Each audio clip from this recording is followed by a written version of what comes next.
Hello friends, Nayaswami Hriman here, and it's time to ask a yogi. I got a question recently from somebody in India who is having difficulty with their mother.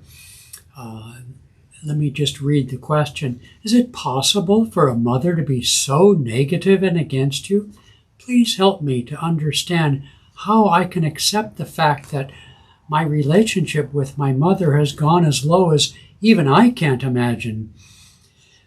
My mother has long since shown a preference for my elder sibling and daughter-in-law, and I've always been on the receiving end of any blame and not able to bring harmony to the family.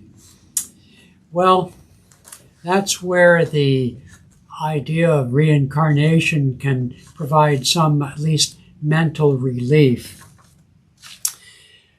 On the one hand, we tend to be attracted to and born into families where we have some prior relationship. On the other hand, sometimes we're born into a family, or at least in respect to one of the family members, we have no prior relationship. Paramahansa Yogananda said once that if two people hate each other, for example, they might be reborn into the same family so they can work things out. Other times, or to quote the Bhagavad Gita, it's said that an aspiring yogi who has not yet achieved soul freedom might be born into a family that will provide the means and the support and the environment for that person to continue their spiritual search. But it doesn't mean that that yogi will necessarily have very much of a relationship with that particular family. A peaceful person could even be born, he said, into a family of criminals who, although criminals, are very laid back, and therefore the coincidence of peace is what brings them together.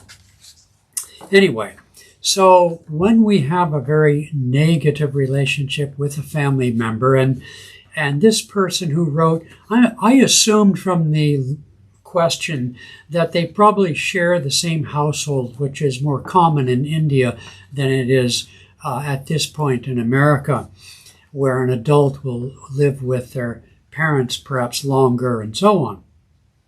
And so the first thing with somebody who is abusive to you, I'm speaking verbally, not physically abusive, but who's blaming you and criticizing you and so forth, is to, stage one is to stop reacting.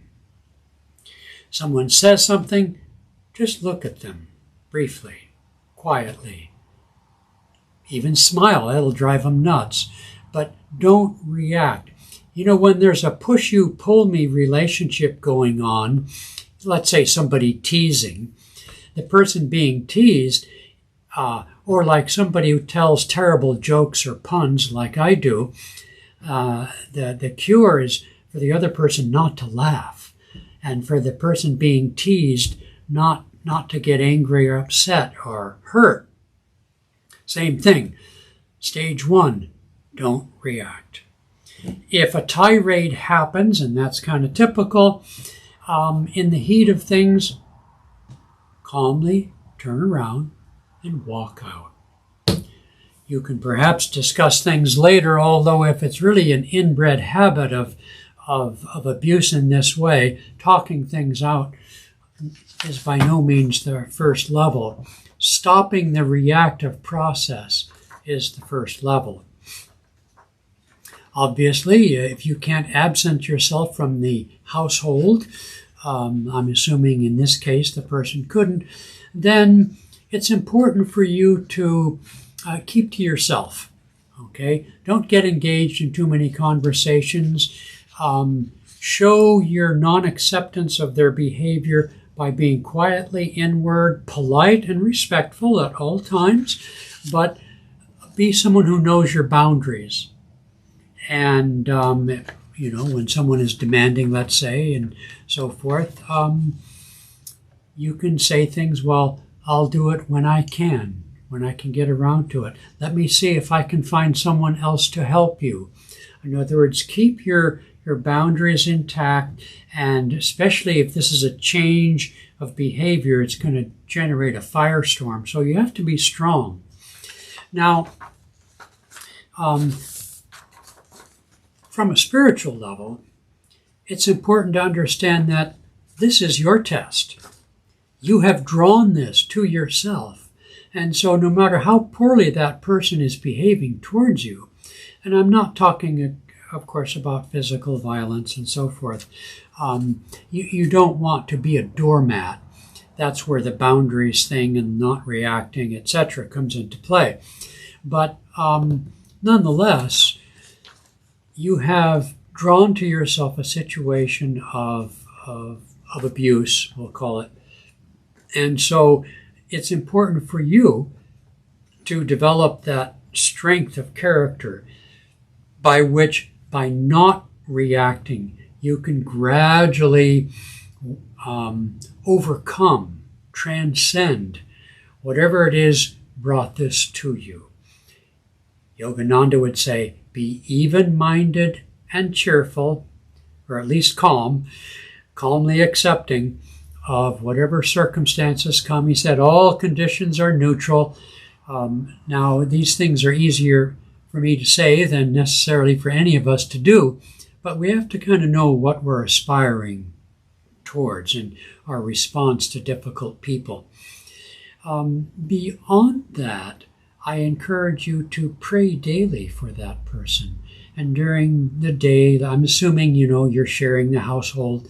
So send blessings and do small but kind things without calling attention to yourself for that person. Okay?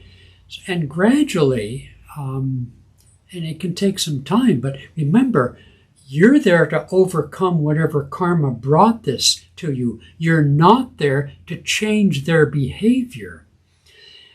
Interestingly enough, and no one can promise this, but it's not unlikely that when you get over your resentment and anger and hurt, etc., at some point with practice, the other person's behavior might just vanish. You see, this push-you-pull-me back and forth like a ping pong game or a tennis match is such that if one person doesn't want to play, the other person needs a partner to play. And it's not unusual in these kinds of difficult situations where the other person just relaxes and the behavior vanishes. Okay, well, try a few of these things and see if it doesn't help. All right. God bless you. Oh, and be sure, as I said, didn't I say to pray for that person? All right. And be sure to meditate daily so you can find that castle of peace within yourself. All right. Okay.